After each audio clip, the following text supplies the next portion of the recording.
Now, from Wichita's most listened to sports radio, 97.5 and 1240 KFH. This is Sports Daily with Jacob Albrecht and Tommy Kester. And welcome in, everybody, to another edition of Sports Daily. It's a Tuesday, April 23rd. Glad to be here with you as we continue to count down to the NFL Draft. Plenty on that today. Plenty on some Major League Baseball as the Royals drop the opener there. We've got big news for the Kansas City Chiefs that we'll get into. A big day for you as well, as we've got a giveaway for you, some HTO tea and coffee. We'll do that a little later in the show. Glad to be able to do that for you. We've got programming coming up tonight to tell you about all kinds of good stuff. Jake Albrecht here, Tommy Kester.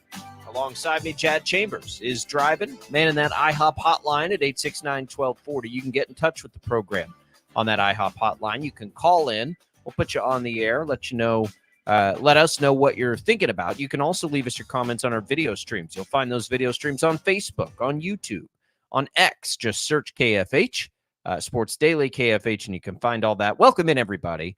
Tommy, how are you this morning? I'm good. Happy Tuesday. A lot to get to, as always, on the show today. 48 hours, a little over 48 hours away from the NFL draft. So that's another big storyline. Just a lot to talk about today. Yeah, the Broncos make a quarterback move that we can sort of get into a little bit. There's all kinds of good stuff today. Everything, though, is really going to focus on the draft. Tyreek Hill in the news a little bit. It has to do with his number and Isaiah Pacheco and, all kinds of good stuff. Look, the draft is an amazing phenomenon, Tommy, because it takes over everything in the sports world. We have the NBA playoffs beginning. We have Major League Baseball kind of hitting its stride. But for this time, it's all about the draft. And it is wild to imagine that a draft has become this must-see TV spectacle. I think it's one of the great achievements, I guess you could call it, or whatever, of broadcast television. The fact that it has become this television event that we can't miss is pretty wild. It's pretty wild. And the other sports try to do it. We saw the WNBA draft with Caitlin Clark get record ratings for it. But, the OG was this NFL draft, and I don't think any of the other sports get anywhere near the drama and intrigue of this. I don't know whose brainchild this all is. It's incredible. It's one of the most amazing things ever. And I'm a junkie for it. I love the draft. I don't follow it nearly as closely leading up to as I used to as far as the players go. But the event itself, now they move it around. They do all these things. It's awesome. It's so exciting. I'm so excited about the draft coming up. Remember last year when it was in Kansas City and how much fun that was to watch and just be able to experience all of that. And just, of course, everybody converging on Kansas City for that. There's a reason why it's gone to a 3-day spectacle. And, people just dive into it and they eat it up. And there's a lot of money to be made, on the NFL draft, whether we're talking about wagering or we're talking about analysis or whatever. It's definitely something that, outside of maybe the first couple of picks, usually it's hard to point at one player being drafted that can absolutely change the fortunes of a franchise forever outside of a couple of picks each year. But that's what makes the intrigue so high. That's what makes people lock in, especially if you've been a long-suffering fan of a franchise that's been bad for a long time. Your hopes and dreams often each year are in the NFL draft and that your team will figure it out and draft that guy that's going to turn things around for you. Just talking to Brandon Zenner, colleague over at KWitch, who has covered the Chiefs so closely forever, but it is, by trade a Vikings fan. And that was him. He's like, I'm going to turn everything off. I'm going to try to enjoy this because for the first time in forever, we're picking up. It's probably going to be a quarterback. There's a lot of intrigue around that team. And yeah, that's it for a lot of teams. You don't get this, the Bears, right? They haven't had a quarterback in forever. And they think they're going to get one here. They're confident and they know who's even going to be picked. But Bears fans are going to be totally locked in on this thing. You go up and down the board. What we have not had in the draft, I don't remember the last time we had any question at the top of this thing. It's been a while since we've come in and not known who the first pick was going to be well in advance. So that would be, something would be nice to get back to. The other thing now is you do almost have to detach yourself if you're going to watch it, because social media has sort of ruined it, right? Like it spoils picks all the time, and you don't even want it to, right? I get it. Everybody's doing their job, but like it is a better experience if you take it in on television instead of knowing who's going to be picked before they're picked, the surprise factor of it. So I try to do the same thing. And I think you guys probably know me well enough to know I'm not like constantly on there. I'm not tracking things. I see things later, but it is much better without getting your picks spoiled. When that first started, it drove me nuts when the picks would get, so I have to like get out of it, but it's hard because sometimes you want to go to social media right for the reaction of a pick. That's what we do. We want the reaction. I need to see what people are thinking about this. And then you get the next one spoiled. So it's a little more challenging to watch it probably than it used to be. I think you have to credit ESPN though. I mean, I know that in the advent of social 100%. media, it's become tougher, but man, like they took it to the next level and over the years has made it into this major spectacle, and just, the intrigue and interest around it. I feel like it grows year in and year out. And it's funny because, if you look back and I thought about this yesterday in the middle of our conversation about what, like the Patriots are going to do at pick number 3. And, we always have all of this discussion, and everybody does, about what the top teams are going to do at the top of the draft and trading up and trading down and all of that. It's funny because while the draft is still incredibly important, it's not as important as it was before free agency. Before free agency, you drafted players, and like, unless there was a trade, you had that player for their entire career for the most part.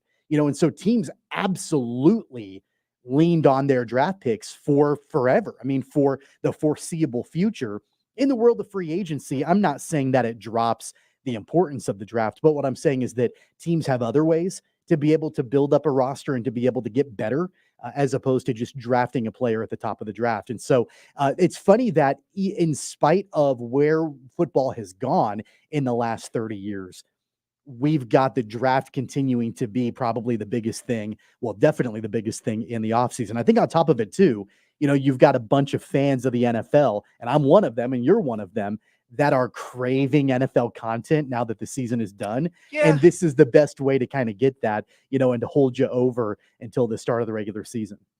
I do think, I think the draft sort of stands on its own. On the NFL, like when we get to training camps and stuff, I think that's more of we're like fiending for the NFL. I really do think the draft has become this standalone phenomenon. And I don't know if it was the NFL's brainchild to do that. I don't know if it was ESPN's brainchild. In all the great things ESPN has done in forever, this may be at the top of the list based on like, a lot of the time their greatness has come just, you're following games and events, and, whether it's PTI and sort of this invention of, hot takes and sports talk, whatever that is, like that would be one of them. Sports Center's obviously at the very top of the list. Man, the NFL draft is right there with anything. And if you think about like all their personalities, Mel Kiper is as probably valuable a commodity and personality to the growth of that network as anybody else. This draft it was kind of like created out of nothing, like the television event of it anyway. It's wild that it did that. And they made a movie out of it. And not just a movie, like a Kevin Costner movie. And that's how fascinated we're. I know a lot of people don't like it. I love it. It's one of those movies. Fine, yeah. One of those movies that I don't care when it's on. If I'm flipping through and it's on, I'm going to stop and I'm going to watch the rest of it. Love that movie. So we're big draft guys. We'll continue to follow it. And it's so funny too. I've said this before. Like I used to be able to tell you all the players for probably 4 or 5 rounds, knew about the players, was doing research. And this was before the internet, right? You'd get like a newspaper and read up on prospects, and, all the publications would put their stuff out. I don't do that anymore. And I still love it just as much. Like Tommy, we'll get out of the first round and most of the players, I'm not going to know who they are. I mean, I will, I shouldn't say that. I'll know who they are, but like I don't have a strong take about them, and it's still just as fascinating to me. The whole thing. I just love it. And it is I I really do think this is going to be a high drama year for this NFL draft.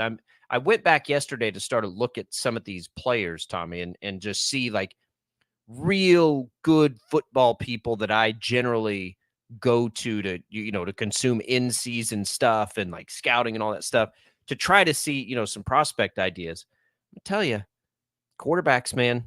Like we're I don't want to say we're taking it for granted, but these quarterbacks are grading high for evaluators, right? Like real high. I read one yesterday that had JJ McCarthy as the best quarterback prospect in this class, and like really high end type prospect. And I think it's because there's 4 or 5 of them we've maybe sort of thought of it's almost like it's knocked them down, but we forget like this is and has been considered. We've known this was coming for 3 years, that this was going to be one of the more talented quarterback classes, and we have it. And there's a chance that all of these guys are really good, which is also very interesting to see who lands where. But it'll be great. The Chiefs will be there. And then the news, Tommy, of yesterday, we know that the brainchild of the Chiefs, and I do think this is important for the draft. The Chiefs basically lock up everybody through the end of the decade. Mark Donovan, Brett Veach, Andy Reid. Clark Hunt came in. So, the high-end decision makers for the on-field product of the Kansas City Chiefs, Veach, Donovan, Reid, are all locked in now to the end of the decade. That's important, I think, because there's absolutely no pressure now to take a big swing or a big risk in this draft, right? If you know that you're not going to shoot yourself in the foot down the road by doing something wild and crazy here, I think you have the ability to be more aggressive. And that's not like, think about that. Like you have to, as an executive in the NFL, as much turnover as there is, decisions, I think, if we're being honest, are made all the time that are protecting the short term and protecting jobs versus, maybe the best thing long term.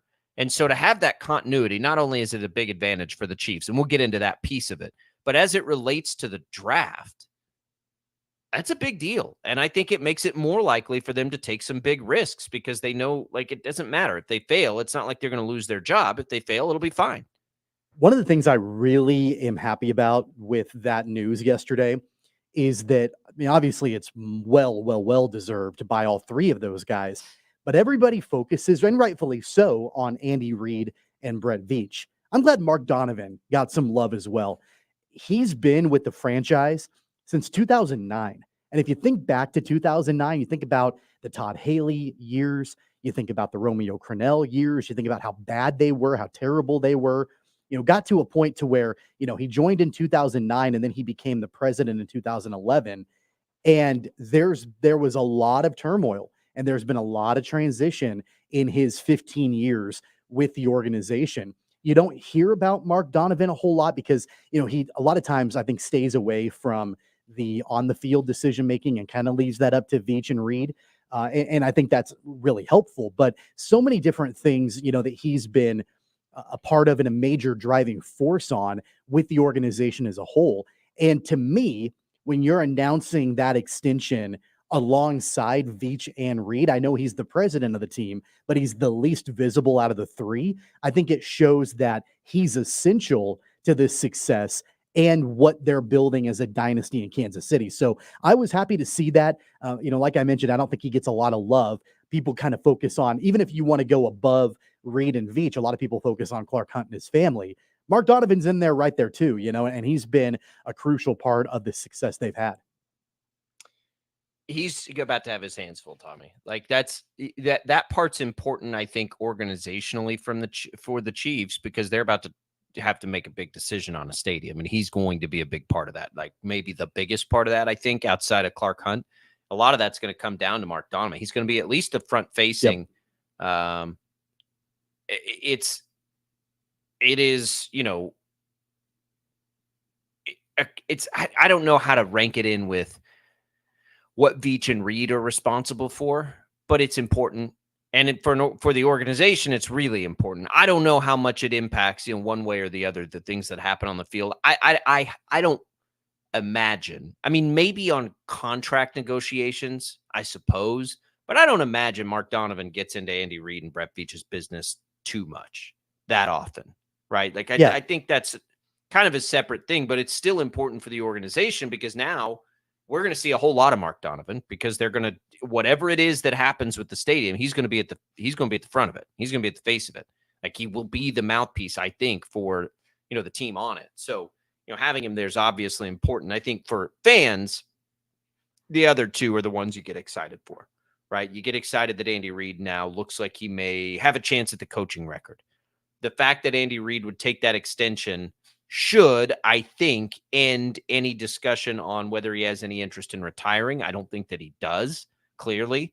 You just don't see general managers stick around for that long in the NFL. They just don't. And what would that put? When did Brett Veach start that job? He got the job, in 20? Let me just take a look here. If he goes through 2029. He's been with the team since 2013, but he's been the GM since 2017. So he would be, if he goes out the end of this contract, he will have had the job for 13 years. And that's just, he could, of course, sign another extension at that point. Yep. That's a long time for an NFL GM. And what people don't remember, and I didn't know this until recently, that he started his career with the Eagles and Andy Reid. He was a scout for them. He was an intern, and so he's been with Andy Reid for a long time, followed him to Kansas City. There's that continuity there that, goes back 20 years between those two guys. Every time I look at Brett Veach, he's 46. He looks younger than that, I think. And so I always think he's younger than what he actually is. He's been around for a long time, and he's been with Andy Reid since he was in his mid-20s, and so they've been able to build that and grow that and, keep that going, long term, which has been, really absolutely important. He spent, and, going back to Mark Donovan too, he spent time with the Eagles also. He was with the Eagles in the mid-2000s, Mark Donovan did. So all three of those guys, have quite a bit of familiarity with each other and have worked together for a long time too. And the wildest thing of all of it, it's always got to be a perfect storm in the NFL. But if we want to circle back to the draft and you want to talk about the importance of getting quarterback right, is Andy Reid still the coach of the Chiefs? If they don't have the Patrick Mahomes decision, if Brett Veach, if they don't evaluate him that way and go up and get him, do any of these guys still have their jobs? I don't know. I think that's a stretch probably, because Alex Smith wouldn't still be playing. So what do you do right at that point? It is fascinating to me to think about how much Patrick Mahomes impacts in the community, on his team. It's wild. Like, these three guys, everybody looks smarter because he's under center. Now, again, it's a perfect storm, and I'm not taking it away because it is a perfect storm for Patrick Mahomes, too, to have Andy Reid, right? And it's been a perfect storm for Brett Veach to be able to build around him and knows, the things to do for him better than anybody. So it's wild. A couple comments here. Jason on our video stream says he thinks it'll be an historic year for trades in round one. He calls it the over-under 9.5 round one. In round trades. One? I would say go under on round one. Round one, that would be a lot. But it will be a lot. I will agree with Jason on this. I would not be surprised at all if there is a record for trades set. I'm telling you, these teams all want to trade down. It's like the new trendy hot button thing to do, which is why I think there's a chance to zig when they're zagging. But I think a lot of teams are going to want to trade down. So, yeah, maybe an historic year for trades. I don't think they're going to get to 10 trades, though, in the first round, every 3 picks. That would be pretty wild. Ken, cue the Debbie Downer music, says, feeling better about my life after listening to all this fawning over watching some names announced. Yawn. Ken would like us to talk about the Kansas City Royals 24 hours a day. Get on board, Ken. Come on, man. And we appreciate that, Ken. And we will talk about the Royals in just a little bit. But it's getting close to draft day. Chiefs have some big decisions to make, and they make some big front office commitments, which seem like no-brainers, right? No surprise. Speaking of the Chiefs, Tyreek Hill in the news a couple of times here. I don't think it's anything bad. I do think it's sort of interesting. One thing I'll say about Tyreek Hill, he's brutally honest. He's honest. His whatever, if it's a podcast, like, it's interesting because he just is very honest about everything. We'll talk about what he's in the news for here a couple of times when we return. It's All Brockton Caster. It's Sports Daily. IHOP hotline's open, 869-1240. Don't go away.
Welcome back in, everybody.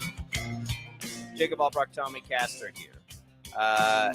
Interesting news. Nah, it's fine with Tyreek Hill coming up. So yesterday, I don't know when he said it. Yesterday is when I saw it. Tyreek Hill was asked about the number 10, and he was tipping his cap to Isaiah Pacheco a little bit on the number 10, but he did admit that it kind of hurt his feelings a little bit that they gave Pacheco number 10. I will say this. I get it. I appreciate his honesty there. I don't know if there was any intent there from the Chiefs. It is a little strange that a running back, and maybe it's as simple as Pacheco just liked the number 10 and they were like, okay, you can have it. But it's a little strange that after he left, they immediately give somebody the number 10. I don't think he was complaining about it. I think he was just being, well, yeah, for sure. But I don't think he was trying to make it a big deal. I think he was just being honest. He was like, yeah, that kind of hurt my feelings a little bit. You know, I was number 10 there, and they immediately give it. But I don't know if Pacheco wanted 10 or if they were like, you should wear number 10. Because it's not like it wasn't a bad breakup between the Chiefs and Tyreek Hill. It was as good a breakup as you could possibly have. Yeah, and I absolutely have, respect and love for Tyreek Hill and what he did in Kansas City for sure.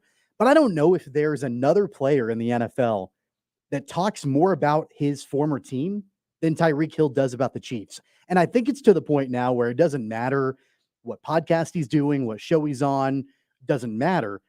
They're going to ask him about the Chiefs because they know he's going to answer the question because he is brutally honest. But man, like I'm at the point now, like if I were him, I would just be like, nah, look, I'm done. I'm focused on Miami. Like there's no reason for me to talk about the Chiefs. No reason for me to answer any questions about the Chiefs. They're my former team. I got love for them. I love Andy Reid, love Patrick Mahomes, love all of them. I'm not interested in talking about them, right now. But every single time, he's talking about the Chiefs. He's asked the question, but he's talking about them. And there's nobody that talks more. I get it, but you don't have to answer. And I'm not saying his answer was bad. I'm just saying. I think it was like on a podcast. All I'm saying, his own podcast. All I'm saying is that like, there comes a point where you're like, dude, move on. Move on. He never will. There are times all the time. He's never going to replicate that time in his career.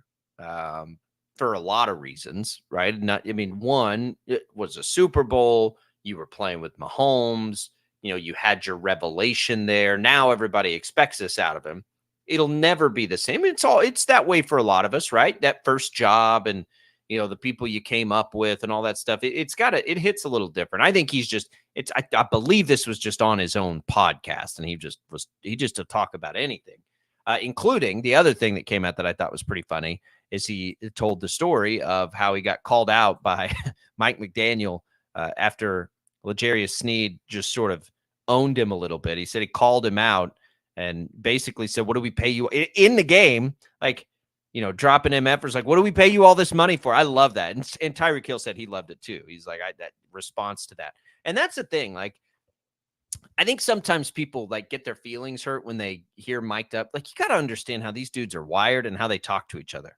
And it's not that odd. And it really isn't that odd if you relate it either to your own. Like, if you're trying to get fired up and you really have a solid and close relationship with somebody, there are a lot of things you can say to them that you would absolutely not say to other people. And it's fine. And I love that inside baseball kind of stuff when you hear about those stories that are happening because you don't see them.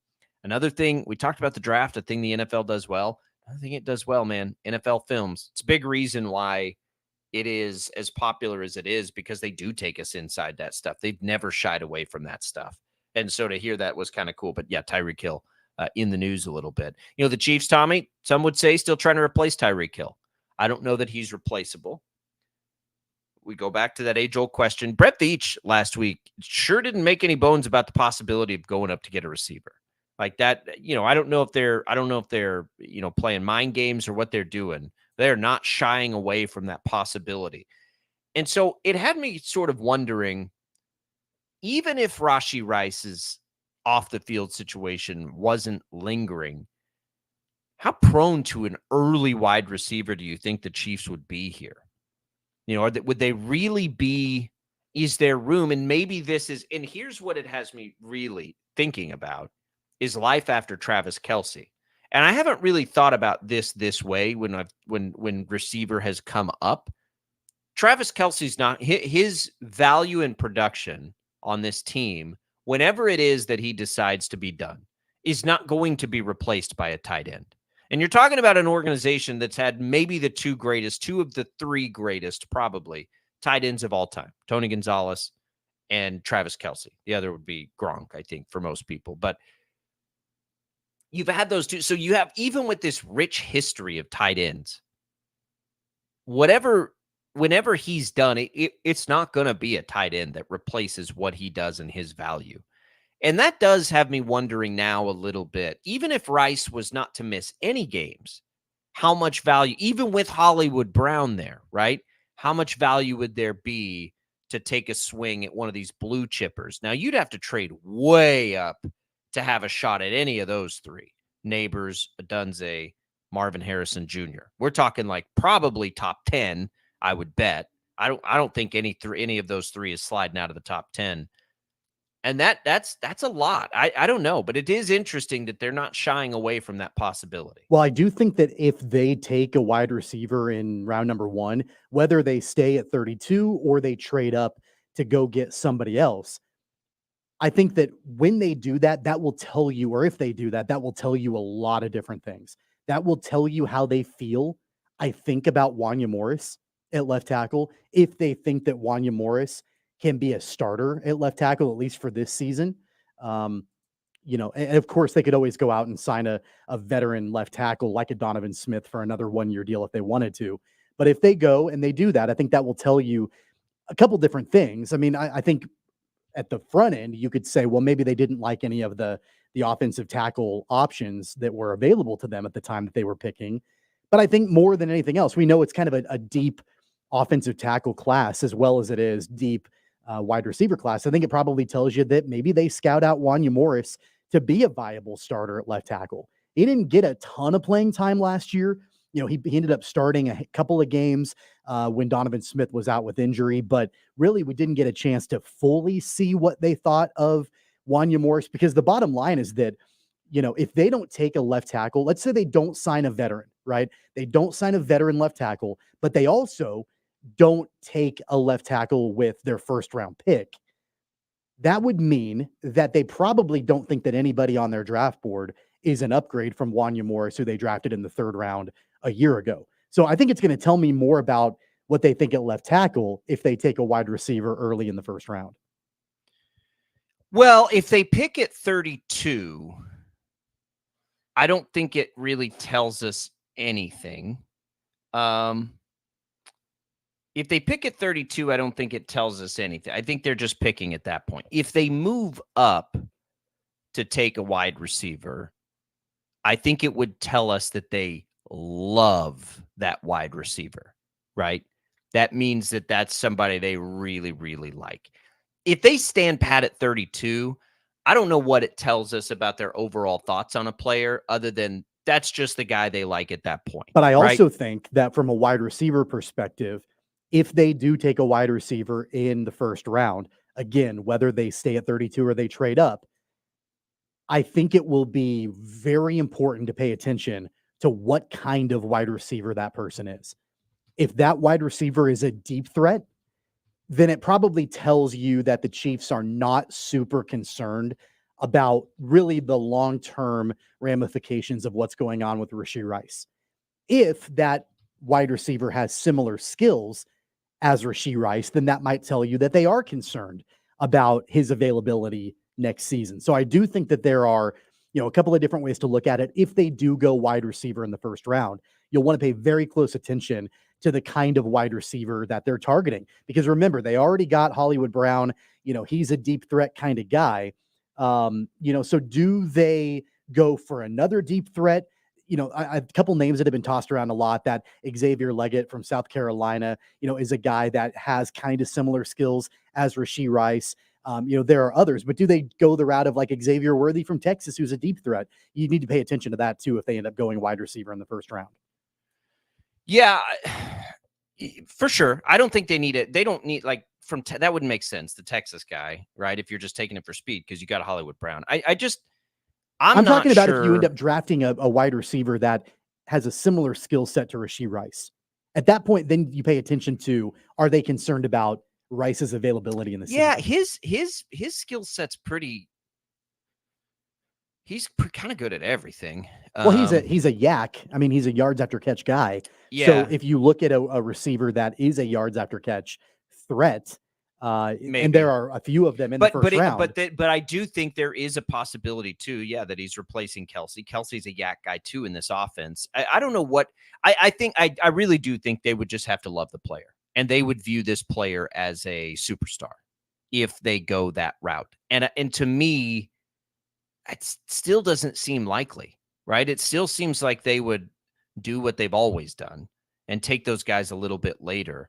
I don't think outside of those big three, and there's a lot of good receivers in this class. I think there is a tier for sure, but I do think people generally like this receiver class. Just those top three are all potential game record type players, and I don't think they'll be in a position to get any of them. By the way, I think it's far more likely if they were able to move up that it would be into the range to get one of those tackles.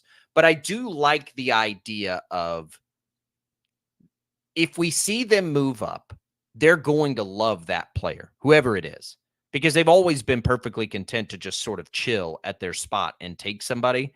If they move up, it tells us they're in love with the player.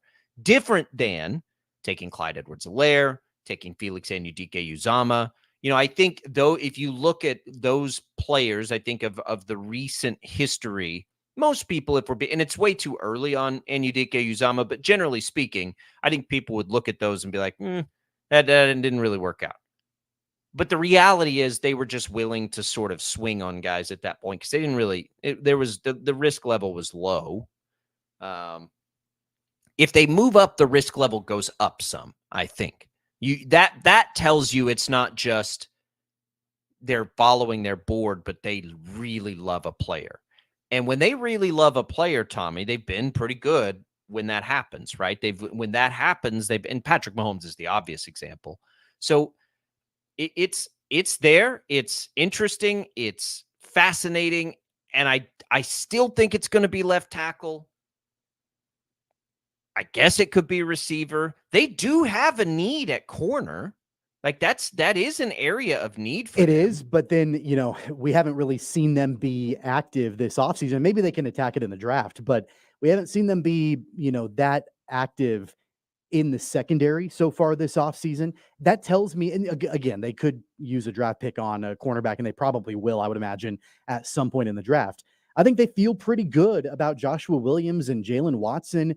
I think they like them and the flashes that those two guys have shown alongside Trent McDuffie. So that may not be, I don't think it's absolutely nearly as big of a priority as some of these other positions that we've talked about. Yeah, it's a downgrade in that unit because they don't have L'Jarius Sneed this coming season. But I think they feel pretty good about the guys that they currently have in house.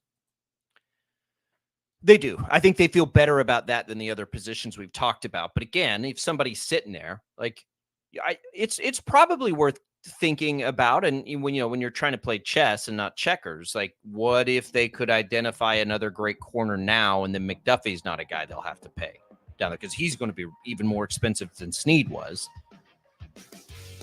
They got a lot of options. It's a good problem to have. They got options here, so it's certainly a good problem. And we'll continue to look at it, and we'll continue to try and read up on some of these players a little bit between now and then. There are a lot of people chiming in, giving great perspective on some of these players. We'll do it. When we return, as we make our way forward, I should say, we'll talk a little Royals baseball, losers last night. You can watch our video stream on Facebook, on YouTube, and on X. Good stuff there. You can call in on the IHOP hotline, 869-1240. Don't go away. Sports Daily coming right back.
This is Sports Daily on KFH.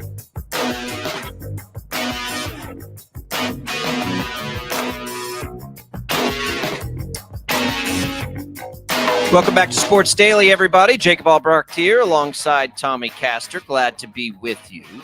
Mornings at KFH. Staff enjoys a great cup of coffee from Prairie Fire Coffee, getting us fueled up here. I'll tell you that this portion of the program brought to you by Crestview Country Club. Getting you ready for a big night. Shocker baseball back in action, 6:15 against Oklahoma there tonight. Tommy, it's getting to be golf weather. We're going to have some weather to deal with this week, but we've got to get our little Crestview bet paid off here where I owe you beers on the golf course because the Braves took the Rangers series. I don't know time of day. Is this 18 holes? Do I got to pay 18 holes worth of beer here? Is it 9 holes? Like we didn't come up with very many stipulations on this. Yeah, I'm not going to accept, just 9 holes. So you've got a couple of different choices. We can either play 18 holes and you can buy my beer, or we can just spend a few hours, at the bar, and do it that way. Either way, it's probably going to be the same amount of beer. So, it just depends on if you want to actually play golf while you're paying off that bet, or if you just want to, sit and listen to me talk. That's an interesting dilemma for me because golf sounds great, but it's still that time of year where I'm not fully rounded into form. Maybe we pop up there, watch a Royals game. I'm down with that. Maybe we pop up there, watch a Royals game, have a few beers. We'll do it. You there could at the even, bar. I don't think my kids are old enough for this, but I think yours are. You could even bring them along, and if it's the right time of day or the right day of the week, they've kind of got like activities and like entertainment and things like that, Oh, yeah. right? Yeah, So we're like you getting can lined up. you can kind of We like just signed up. drop your kids off and like let them be taken care of. Yeah, we're almost there. We're not quite there, but we did just go get them signed up. They're getting ready for swim team. That's been like the big thing for us, like the biggest thing. That pool, I've told you that pool. Well, the swim team like unlocked the competitiveness of our oldest daughter. So now we've got our middle daughter in there, and as soon as our son finishes learning how to swim, we hope this year he's going to be on there, because we did, like, my wife and I are ultra competitive, and to sit and not have kids that were ultra aggressive and we were totally unreasonable because they're way too young has been hard. But then we get them, we did swim team, and our oldest, like, I don't know if it was the thrill of the race, and now she's pretty competitive at everything she tries. And it's like, you're all doing swim team, like everybody's going to do that, so we can get out there and yell appropriately. We have volleyball tonight, big volleyball matchup tonight. Is we're in volleyball and soccer season right now. And about to be in swim team season. That'll be the three we're chasing. Yeah. Let me ask you a quick swim team question, because I didn't do swim team growing up. I don't know how to swim properly. Yeah, like I don't have any kind of knowledge about the world of swim team. When you go, because I'm guessing you go to like different pools for the competitions, right? Are you able to like lounge in the pool with a cocktail while you're watching? No, and it's tough. You can get a cocktail, I think, if you want one, but you can't get in the water. So, we get to the middle of the summer and it's brutally humid, hot, yeah. And it's hot and it's early in the morning, but it's still, you're sweating, and there's this pool just staring at you in the face. Why can't they close off a portion of the pools where the parents can just chill and watch the swim team? If you understood the rat race of a swim meet, it is like you draw on the kids so that people can help shuttle them to whatever race and number they need to go to. You seriously take a Sharpie and you draw on their back or their chest or whatever to help find. It's wild. It is an experience. There are, hundreds of kids, and they're shuttling around, and you got to get them lined up and get them in the water, and they're running races, and holy cow. It is a wild experience, but it's fun. We've enjoyed it. It's one of the things that we've probably enjoyed the most. So we did just get signed up for that, and we'll see how it goes. Our girls who have been in there have improved every race, every year, everything. So I promise you, there would be a higher level of participation in swim team from a parent's perspective. They would want their kids to be involved if they could actually get in the pool and relax and hang out while the swim meet's going on. It ain't going to happen. You'll get there. Once your oldest gets at that age and you do it, you'll see why that. You'll see why it's well, it doesn't matter if you encourage it. Your wife will encourage it. Why? Your wife will, because everybody's doing it. I mean, if everybody else is doing it, you got to do it. It's just the way it is. All right, we'll come back. Hour number 2. We'll start it with some Royals talk when we return on Sports Daily.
Now, from Wichita's most listened to sports radio, 97.5 and 1240 KFH. This is Sports Daily with Jacob Albrocht and Tommy Kester.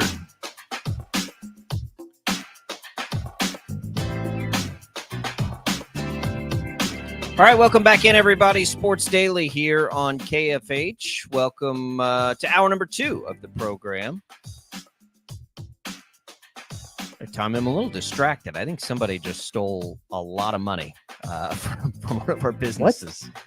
Yeah, that's not to bring everybody into the weeds, but like a check was cashed by somebody the check was not made out to. So I'm not sure how that happens, but it happened, and it was a large check for one of the businesses. So I'm trying to figure out what in the hell is going on. You need me to here. take over here for a little bit while you get to the bottom of it? Or are you good? Well, I don't know. I'm on a chat with the bank, and I don't know what to do. It's ruined my day, though. Maybe ruin a whole lot more than my day. I don't know what help or like coverages. Like I'm frantically, or like what can we do here? What do we do? Banks have like insurance, right? Like isn't that like I don't know. I have no idea. I'm not a banker. I hope so. About to find out. I have a tendency to like go nuclear in about 2 seconds when things like this happen. So I'm trying to, chill. It sucks because I just realized the check was cashed, probably a week and a half ago, but it was cashed like it always is. It's a normal recurring check. And so I just see that a check was cashed. I didn't look at the check image to see that some random person like washed the name. Did you get Shohei Ohtani'd? Did you get? I hope not. Did you become best friends with his interpreter? Is that what's going on here? Yeah. I don't know. Maybe without knowing it. Maybe somebody else I know is secretly, I don't think that I've given anybody access to bank accounts. I think we ought to make that a thing. Like anytime anybody has fraud committed against them, you got Shohei or you got Ohtani'd. Anytime like somebody steals money from you, that guy got Ohtani'd. What an idiot! He just got Shohei'd. I like Shohei better. That guy just got Shohei'd. So, I mean, I'm going to go ahead and trademark that. I think you got Shohei'd in this case.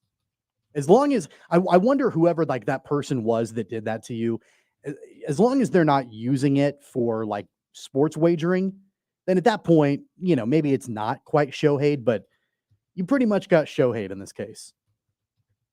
Yeah, I did. I don't know what it is. God dang it. This stupid stuff. Like, if you're out there and you're a thief, don't do that. Like, you just ruin everybody. It's one thing, like, you just ruin people's day, right? Like, you take the money. That is the worst part of it. Don't misunderstand. That's the worst part of it. But it's not as bad as, like, how it just totally derails everything else that person has to deal with in their lives. Now, I can't do anything else. I can't think of anything else. Like, I have to now deal with this. Like, who's out there doing that? If you're stealing the mail, kiss my rear. We'll say it that way. All right. Let's talk about the Royals, Tommy. We talked about yesterday the curiosity of the schedule so far. 10 of their wins this season have come against the 3 worst teams in the American League. They have not won a series yet against a team that has a winning record. They dropped the opener to Toronto. And the schedule now through May 8th is brutal. This is and the starting pitching's wavering a little bit. Like I'm not saying it's panic time. It's not panic time, just like it wasn't time to overreact. But I'm starting to get a little nervous with the Royals, just a little bit. I don't know what you're nervous about. I mean, I think that it's been pretty clear who these guys are and where their talent is, what the ceiling is for this team. And yeah, I mean, you fall behind 5-0. Brady Singer gives up 5 runs. But again, I know that they're not getting over the hump. And I don't want to sound like a Royals apologist here, but they did battle back, like they made it interesting. Towards the end of the game. And so I do think that is something to keep in mind. Do they have the firepower to consistently do that against better teams? Probably not. But I think we also probably knew that going into the season, that as long as it was getting better and they were showing signs of that improvement, then that was going to be okay. Now, the fact that they've, lost 3 in a row at home, and they, lose the last 2 to Baltimore, they lose the opener against Toronto at home. Like, yeah, that's not good. You don't want to see that at all. They're 13-10. They're still 3 games over 500. But you and I said yesterday on this show that if they finish that brutal stretch of games hovering around 500, that, at that point, you'd still feel fairly good about their prospects overall. I'm still in that boat. Again, barring some kind of like major collapse in the next 2 weeks, which I still don't think is likely, I still feel okay about them. I feel okay about them. I still am, like, all the things that have made me happy to see, that none of that wavers. I don't think the starting pitching kind of getting a little rocky would be the outlier to that, because Vinny Pasquantino is now on an 11-game hitting streak, and like all these good things are happening. it's not so much that as it's tempering expectations to maybe where they should be. You get out to that kind of start and it's like, hey, this team has a chance at the playoffs. I mean, I went and made a futures bet on them to win the World Series just in case, right? I'm wondering if it shouldn't be more like get over the 73.5 wins, right? That they were put at before the season starts. Maybe we need to lower that bar in fairness, because that's going to 75 wins this year, I think will feel successful regardless, unless they just had like some collapse at the end of the year or something. But I think we were maybe a little too trigger happy on putting that bar up there a little higher when that might be a little unfair. But I don't know who was doing that. I mean, I know you made a futures bet that they win the World Series, but no, that's not that. But I was ready. I was ready to see if this team could contend for a playoff spot. I think this team can contend for a playoff spot. I'm not ready to write them off. I hope, but you can be. I'm not writing them off, but I'm going to say hope instead of can. You can be somewhere in the middle between they miss the playoffs and win the World Series. And again, like I think it's been well documented, at least what my feelings are about the AL Central. And yeah, I know that, it's not like it's just a cakewalk. I mean, no division is. And the Guardians do look like they're the real deal. They're 10 games over 500. Their run differential is pretty good. They're going to be probably the major factor in that division. The Tigers, I think, are kind of in the same boat as the Royals, where they're rebuilding and, getting back on track. I think that they're still probably a little bit of a ways away, but I do think that the Royals still can contend in the AL Central. Are they a wild card team? Probably not, based on, what we've talked about with just the American League in general. But I'm not willing to say yet, okay, like they're going to finish with a losing record. I don't think that's on the table yet. They might still, but I do think that, overall it's going to be a much improved record for this team. Yeah, I don't know. I just don't want to be terribly disappointed. And I do think it's in the realm of possibilities that they're, under 500 for sure, right? I'm not ready to say that I think they're going to finish under 500. I don't know.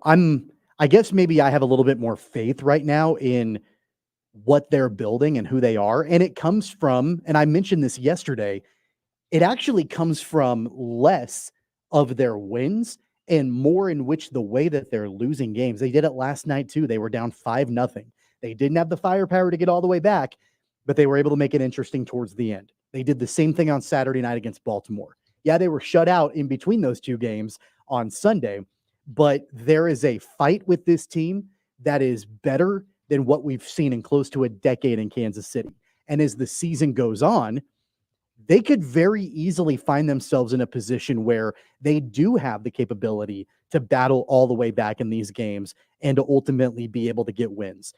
I like seeing that as opposed to just folding up like a cheap table, and being able to actually go out there and compete night in and night out. For that reason and that reason alone, I certainly don't think that they're going to finish under 500. And under 500 is 81, 80 wins is under 500. That's the problem, I think. And it's not a problem. And I'm not trying to be alarmist at all. I'm still very happy with the offseason. I'm still very happy with the start to this season. So I don't want it to be misunderstood by any means. I really like the starting rotation. With Pasquantino heating back up, I like the top of the order. I think the bullpen is they're sort of rounding into form. They've been pretty good lately. So, there's a lot to still like, even there's if a lot to like. They got Michael Massey back. Isn't quite as high. They got Michael Massey back. And will he be a key factor offensively for this team? Maybe. I think that there are flashes of, good things from him. So I do think that, that is something that you can look at as being a positive moving forward as well. Look, if we're talking about a team that is 13-10 right now through the first 23 games, and about how we think that there might be some concerns there and they might be leaking water a little bit. I'd much rather have that conversation than the conversation that we had on April 23rd last year, right? Where we knew that it was over before it even got started for this team. So, I think that within the context of all of that, yeah, like I'm willing to look at this from a glass half full mentality. I'm going to be glass right in the middle mentality because I will say this. It is still a successful season if the team wins, let's call it 75 games.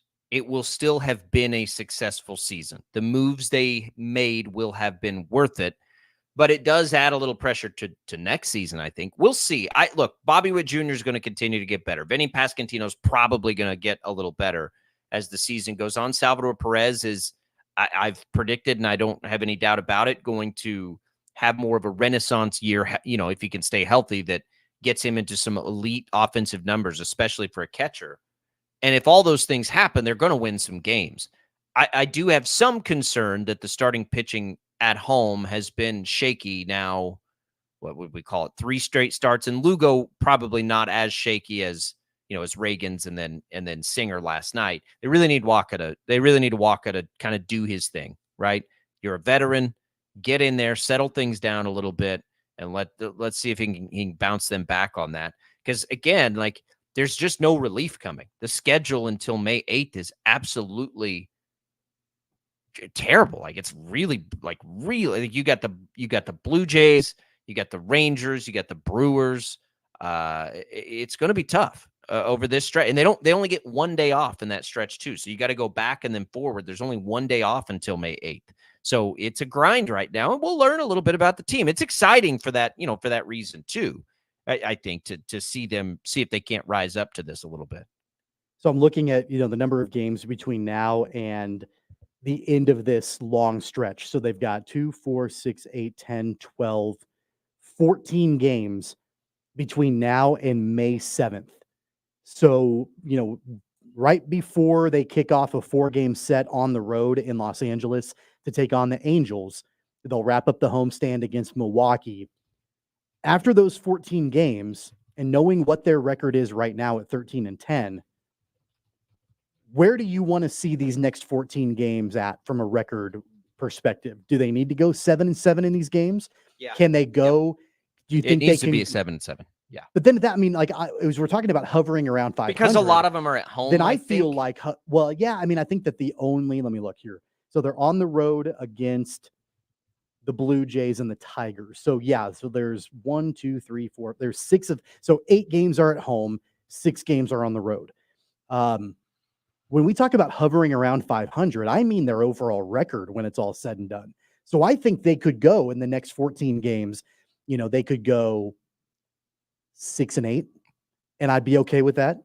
They could maybe even go 5-9 at the end of this stretch. Yeah. And then at that point, I'm like, okay, they're still overall hovering around 500. So I feel okay about that. I don't think they need to go 7-7 or better in the next 14 games to still have a fairly optimistic view of this team.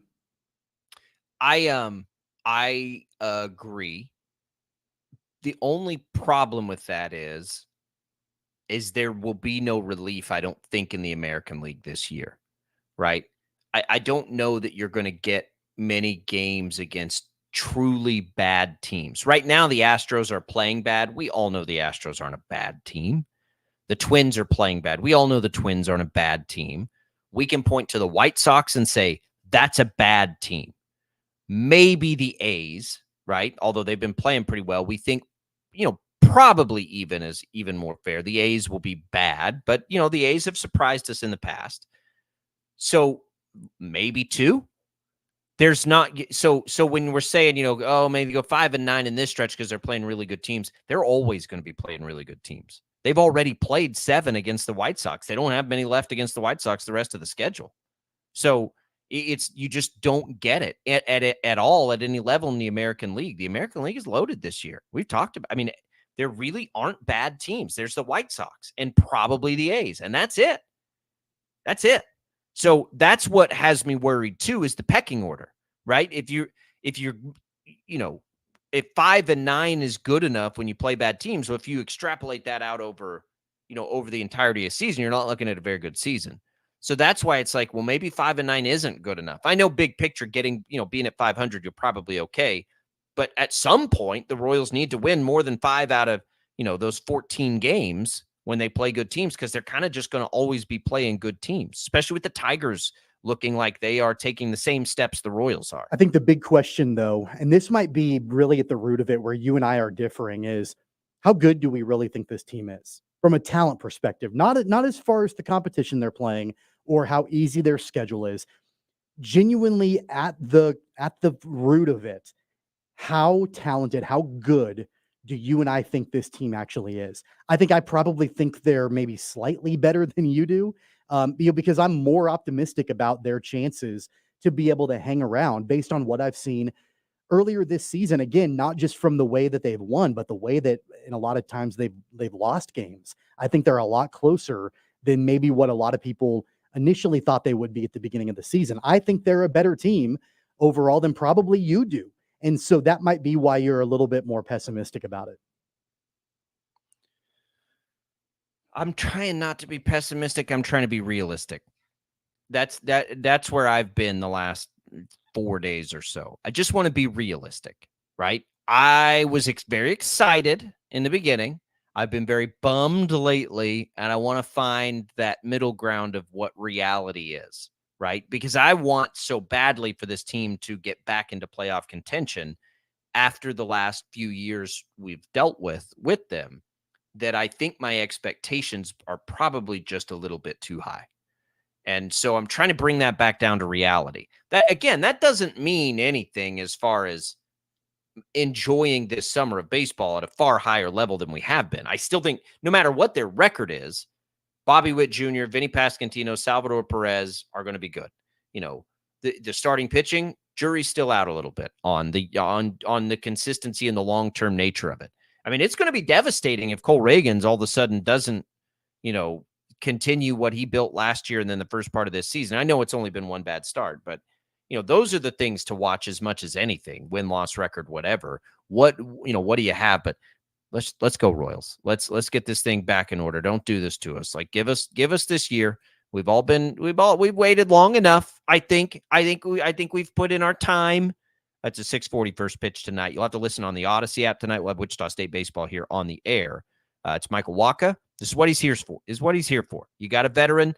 Stop the bleeding a little bit. Kevin Gossman on the mound for the Blue Jays. At some point, he'll get it turned around. He has been really bad, though, thus far this season. Can the Royals take advantage of that? We will see later tonight. It's a 6:40 first pitch against the Blue Jays, and we'll be here to react to it tomorrow. All right, we're going to take a quick break. I'm going to continue to play Internet Detective and figure out who stole my money during the break. We'll be back with more Sports Daily after this.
All right, welcome back, everybody. It's Sports Daily on KFH. Tommy Castor, Jacob Albrock, Jad Chambers producing the program today. Our KFH IHOP hotline is open at 869-1240. Jacob, Jad had to step aside for a quick second. I think he's trying to figure out that whole financial thing. So yeah, that's not a fun situation to No. be in. So I don't know how long it's going to take him, maybe just a few minutes, but it's been a while since I've got one, but you always hate getting that text from your bank. it's awful. Oh, man. Or like your credit card company, or, you get like an unauthorized charge or something. Have you ever gotten one before? And I'm on like a couple different monitoring services, gotten a notification that like your information has been found on the dark web. Have you gotten that notification before? That's a creepy one. Yeah. So I got that from, I don't know, it was like a LifeLock or something. And I had signed up. I was part of like their monitoring, and it's like, your information's been found on the dark web. It's been compromised. Like, great. What does that mean? Does that mean that like I'm going to have, like drug runners coming to my house? Like what does that mean? It could mean a lot of things. It could also be really benign, and it could really come back to hurt you. That's one of those things, unfortunately, something like your name getting, because again, that's something that's not your fault. Somebody was hacked. They had a database of names. All of a sudden, the names and all the information that was there was put on the dark web. And it just kind of depends on what the service was. Was this something that you just, got newsletters from? So all they'll have Right. is your name or your email address. Or was this somebody who has your banking information? Your social yeah. security number, Right. your address, things like that. And that's the whole like identity theft thing. What do you think is a worse situation? Both of these situations are bad. Oh, But yeah. what do you think is worse? A situation like what Jacob is dealing with right now, where, you don't know the root cause of it, and where like it's nefarious potentially, and you've got to do some investigating and figure out exactly what's going on, get to the bottom of it. Or a situation like Shohei Ohtani, where it's his friend who he trusted and betrayed him. There's really no investigation. You know that the guy did it, but then you're betrayed. Like, what would you rather have happen? Rather have happened? I mean, like, both are bad, right? But like, Yeah. which one is worse? Well, if it's somebody at least they're within punching distance. True. So True. you can exact revenge a lot easier. But wouldn't that like cut you deeper? Like if it was somebody close to you, like a friend of yours, who stole money from you. Like that's kind of what I've been thinking about with the Shohei Ohtani situation that's happened over the last few weeks. Is like, that's like his closest friend in America, betraying him. Like, if my information's found on the dark web, I don't know who's on the dark web. Like if somebody steals a check from me, like they did with Jacob potentially, like I don't know them more than likely. I don't really have a lot of like, heartfelt feelings one way or another. I'm just mad as opposed to being hurt. Yeah. I don't know. Getting hurt would be bad. Yeah. But I don't know. I mean, I think they're obviously both yeah, terrible situations. really. Jacob, we're talking about, the difference between like something in your situation where you have to get to the bottom of it and play detective, or like in the Shohei Ohtani case where there really was no investigation. It was just a really close friend that betrayed him. Which one is worse? Like knowing or not knowing the person who's doing this?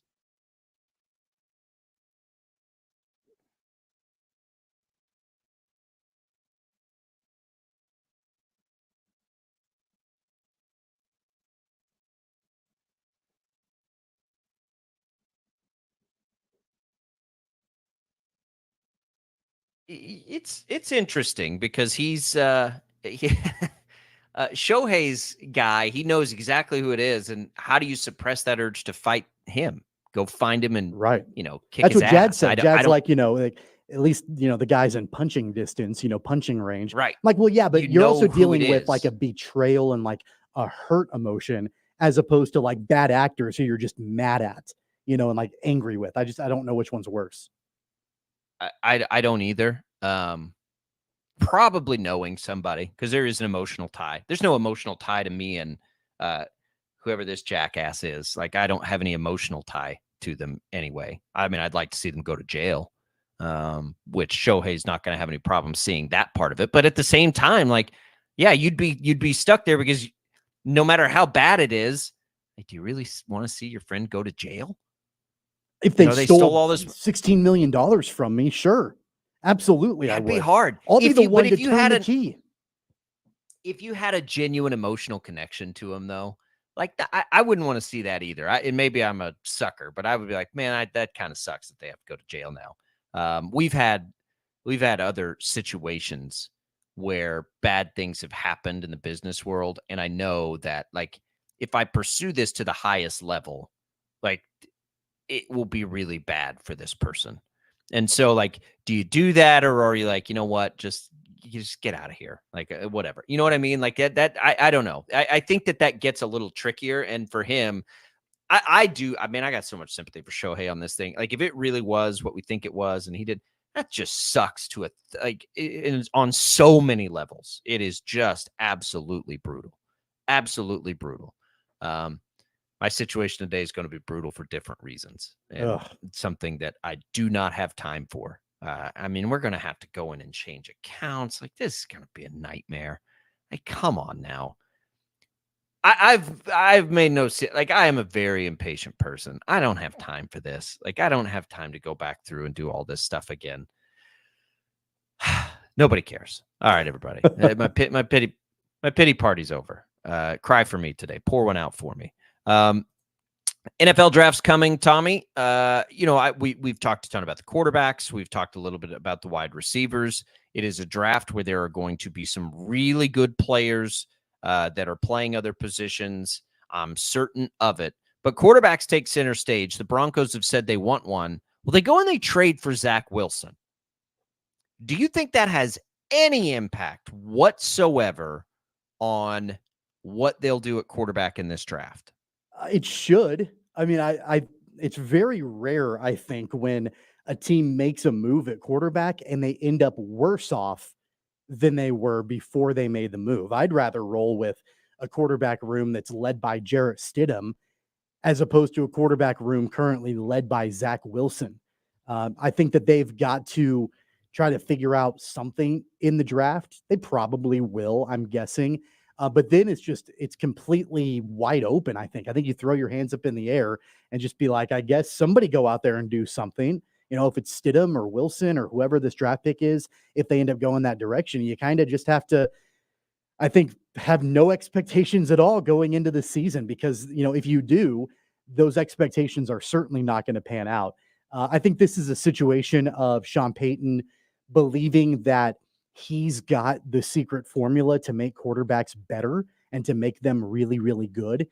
And I think that you can point a little bit. I'm going to give Peyton a little bit of credit and say that Russell Wilson was better last year than he was the year without Sean Payton in Denver. But I'm not sure that, that's something that can be replicated in this way with the guys they currently have on the roster, or even in early first round draft picks. So I'm not optimistic that even if they do take a quarterback early in this draft, that we're going to see any kind of success from the quarterback position in Denver next season. Yeah, I agree.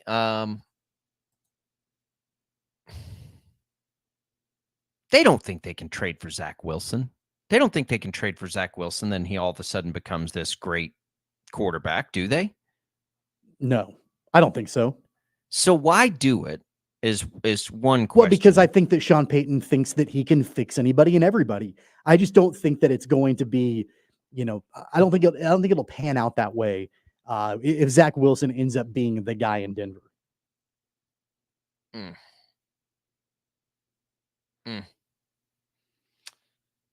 I don't think so either, because I don't believe in Zach Wilson as the player. Sean Payton can't. I mean, I know his ego's big. Is his ego big enough to not draft? I don't know what position they're going to be in to draft a quarterback anyway. Do you? Like, are they really going to be able to get aggressive enough to outmaneuver these other teams that are in the mix for one of these quarterbacks? I don't even know if they really have. Do they have the firepower to be able to make those moves in the draft? I don't know. Are they clear? I think they're clear. Let me look. I think they're clear of the Russell Wilson deal now.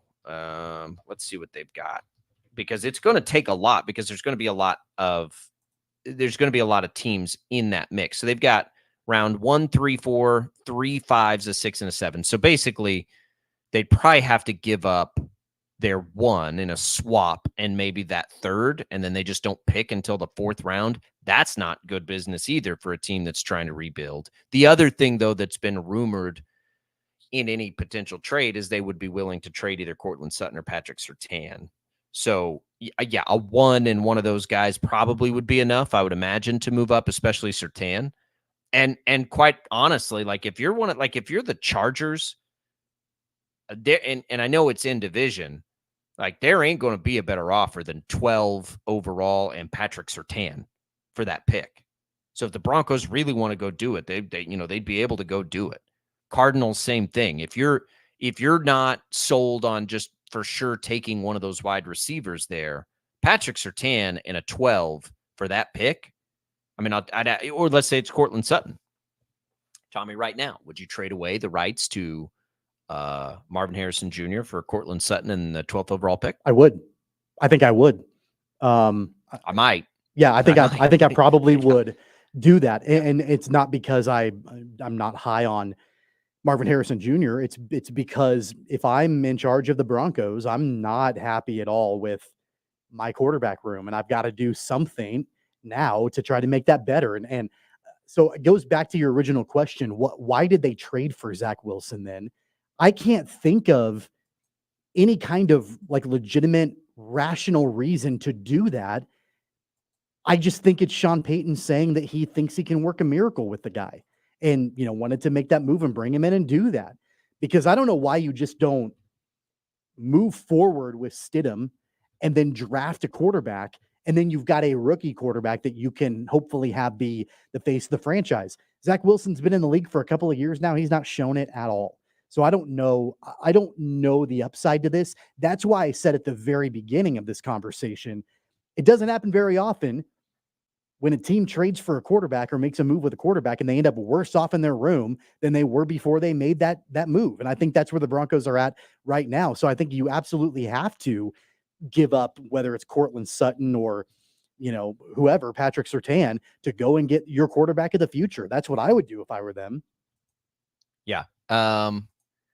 I would. Yeah, they would do it. Would you do it if you were the Chargers? Of course you would.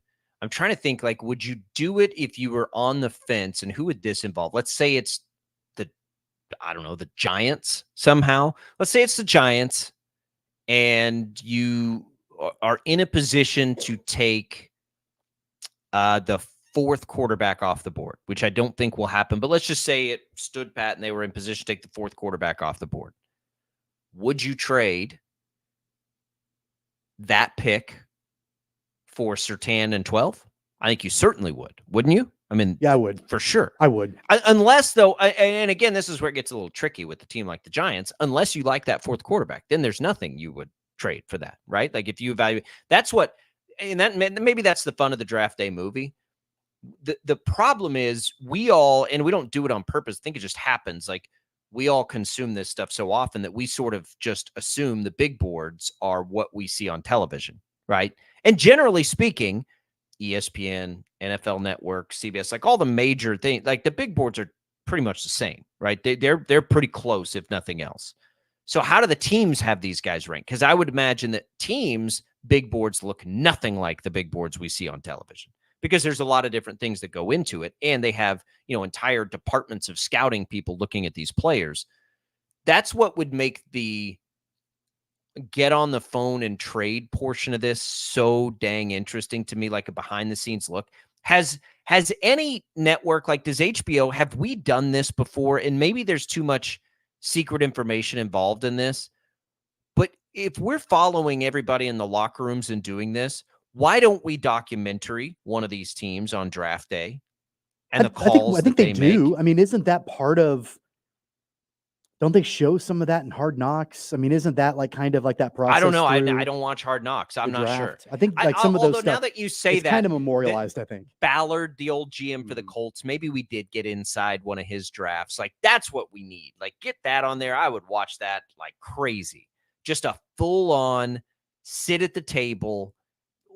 Just like, that draft day movie. I want to hear the phone conversations, or like what was Moneyball, I want to hear those conversations, those real conversations. Now, there's probably a lot of players alienated in those, like getting true opinions from people and listening to the maneuvering of a GM. Also, if you had to like cherry pick a professional job that you could like do anything, I don't know that being an NFL GM would be the greatest job ever. In fact, I don't think it probably would be, because you'd have to deal too much with like numbers and contracts.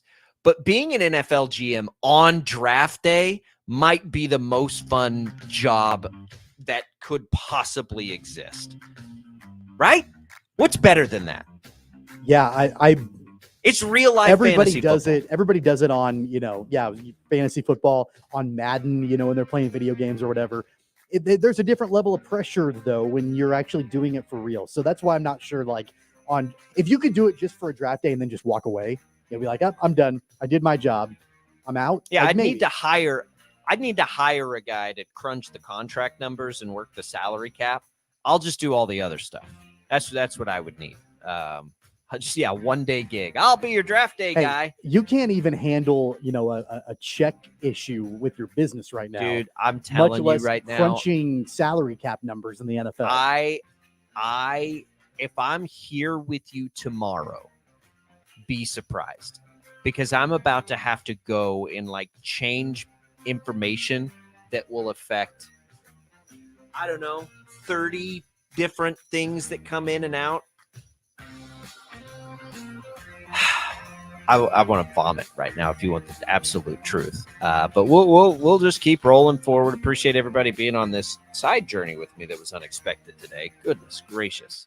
Anybody got about 10 grand laying around that I can borrow? That'd be nice. I'll be back. More Sports Daily after this.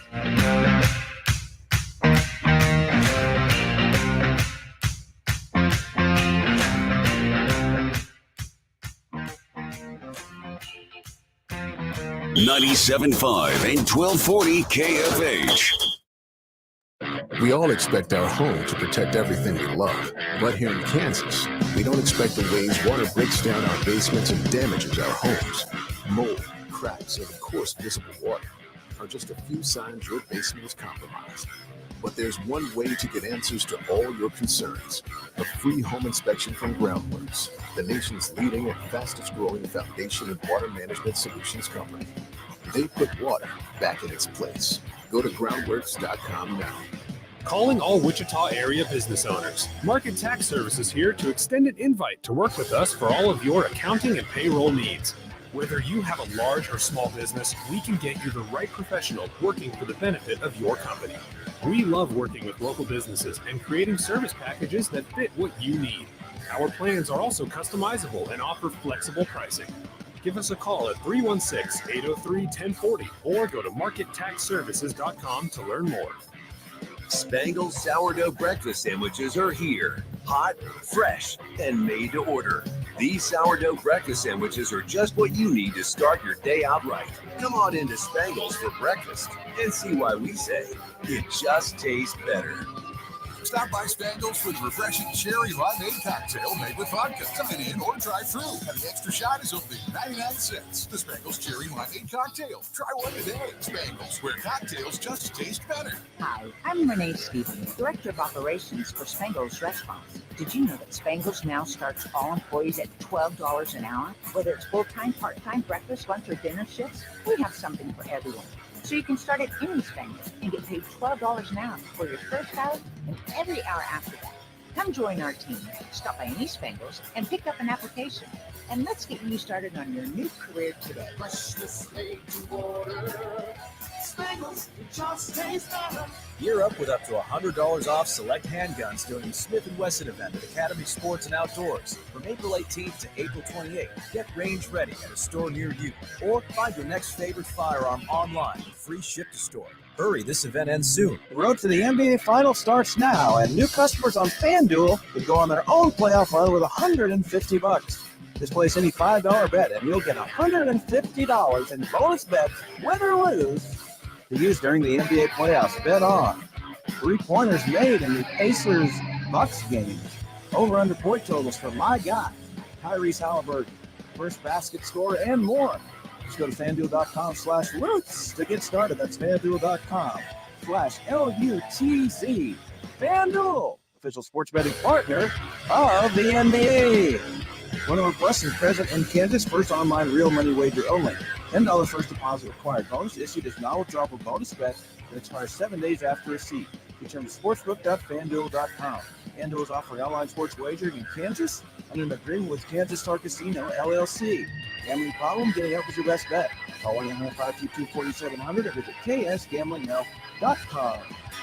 Get ready for an electrifying night of entertainment at the Crown Uptown Theater. Mark your calendars for April 18th because Mike Ryan is coming to town. From captivating vocals to unforgettable performances, this is a show you won't want to miss. Join us at the Crown Uptown Theater on April 18th and let Mike Ryan's music sweep you off your feet. Get tickets now at crownuptown.com.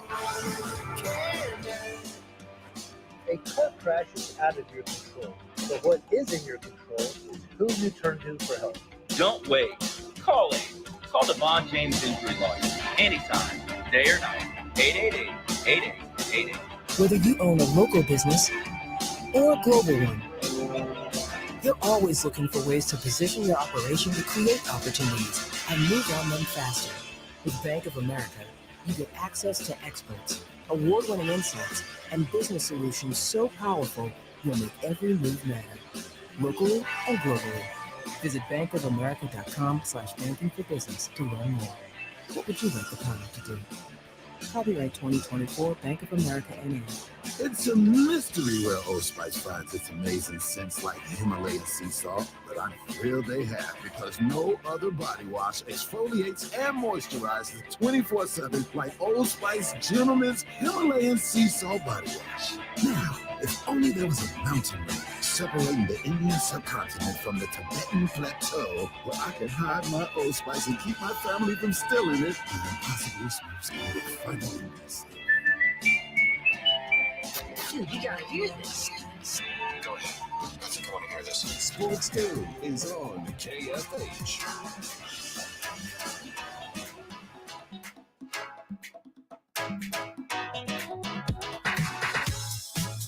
All right, welcome back, everybody. Sports Daily here on KFH. We appreciate everybody listening over the air. We appreciate everybody listening on our live stream.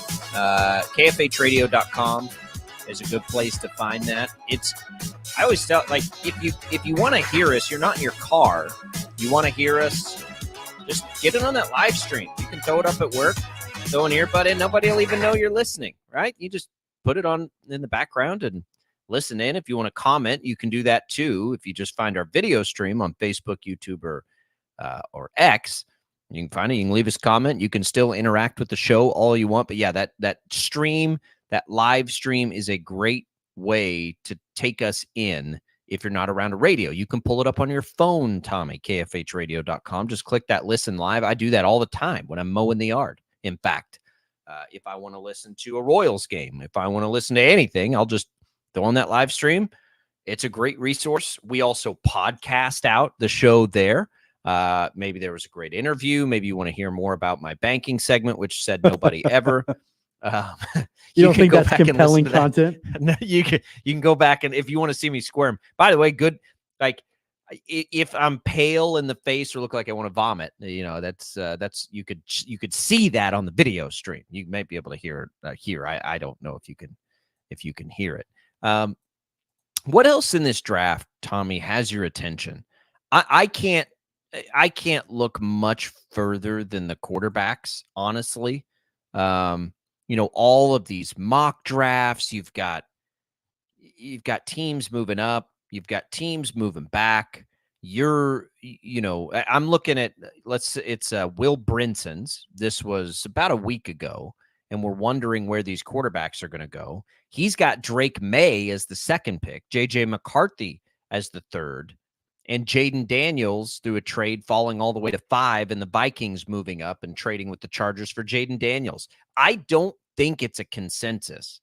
And the more I look at this, the more I think this adds to the intrigue. After Caleb Williams, I'm finding almost no consensus right now between May, McCarthy, and Daniels. Again, I was looking at, somebody's stuff last night. You can find it at fantasypoints.com to give them the love for a lot of the time. I'll look at their scouts because I think they're pretty good. They had McCarthy 1 over Caleb Williams, and they really like Caleb Williams too. They had McCarthy 1. And so it's far from a consensus once you get after Caleb Williams. This Will Brinson CBS mock has, I don't think he has Penix going for a while. So we don't even know. Yeah, he's got it at pick 30 in round 1. He, by the way, does have the Chiefs taking a wide receiver, Malachi Corley out of Western Kentucky. I don't think they're going to reach on a receiver, and that would have been a reach. I don't know, Tommy. I think once we get through Caleb Williams, that's also going to, for a while there, I was like, well, we'll just pencil in Jaden Daniels at number 2. But the more of the different mocks I look at now, that's not how people have it. So I don't think it's a foregone conclusion that Jaden Daniels goes 2 to the Commanders. I think it's Caleb Williams, and then it's kind of just up in the air as far as the rankings of the rest of these quarterbacks. I told you yesterday, I like Jaden Daniels maybe even more than I like Caleb Williams. So if it were me, I'm not saying that if I'm Ryan Poles and sitting, for the Bears and working for the Bears, that, I'm going to pass up the opportunity on Caleb Williams. That's a difficult position that he's being paid a lot of money to be able to figure out. And they've made up their mind on Caleb Williams. What I'm saying, though, is that from an outsider looking in and just a guy that watched both Caleb Williams throughout his career in college and Jaden Daniels in his career and Jaden Daniels win the Heisman, I think I'd almost rather have Jaden Daniels. And so that's why it'll surprise me. It's not going to surprise me that the Bears are taking Caleb Williams. They made that decision. But it will surprise me if the Commanders pass on Jaden Daniels. Because I think if he falls to number 3, I don't think the Patriots are going to trade that number 3 pick. I think they will take Jaden Daniels. I've got a hard time believing that Daniels will fall past number 3 in the draft. Yeah, maybe. The Patriots, it would surprise all of us in a quarterback-rich class when they definitely need quarterback if they don't. Again, though, like we've said 1,000 times, it really only matters how they evaluate the quarterbacks, right? Maybe they love Drake May, and that's who they're in love with, and they think they can trade down otherwise. Because you got to imagine, too, the trade partner could just be the Giants, right? And then you could still get a quarterback maybe there at 6. Or, they could be the Vikings and let's say you really like Penix. If you're the Patriots, maybe you trade down with the Vikings at that point and pick it. What are they at 11? And think you can get Penix at 11, which you probably can, maybe.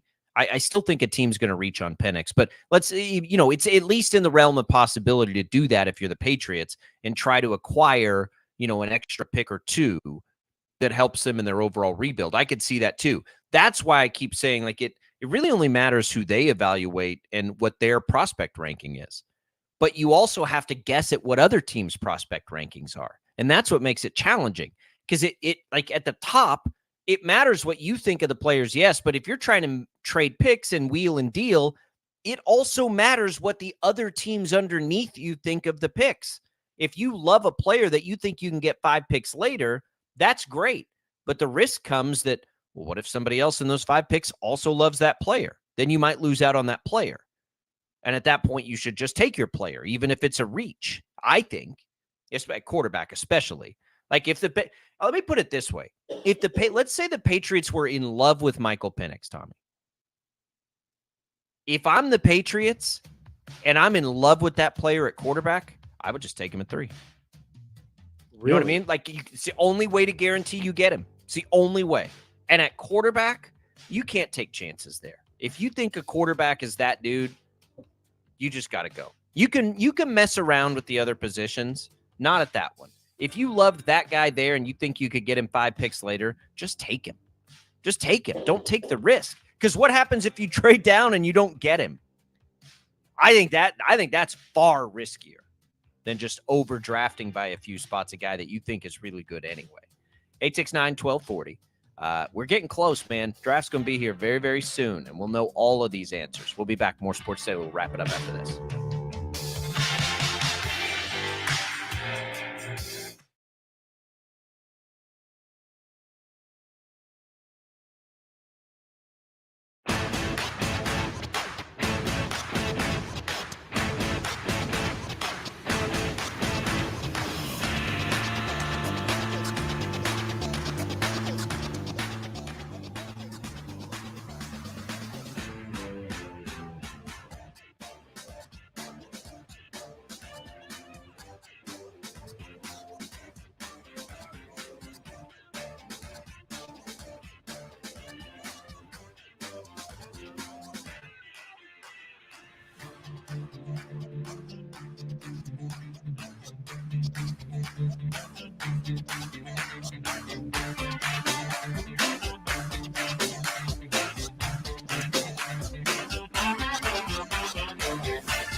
Wichita's most listened to sports radio, 97.5 and 1240 KFH.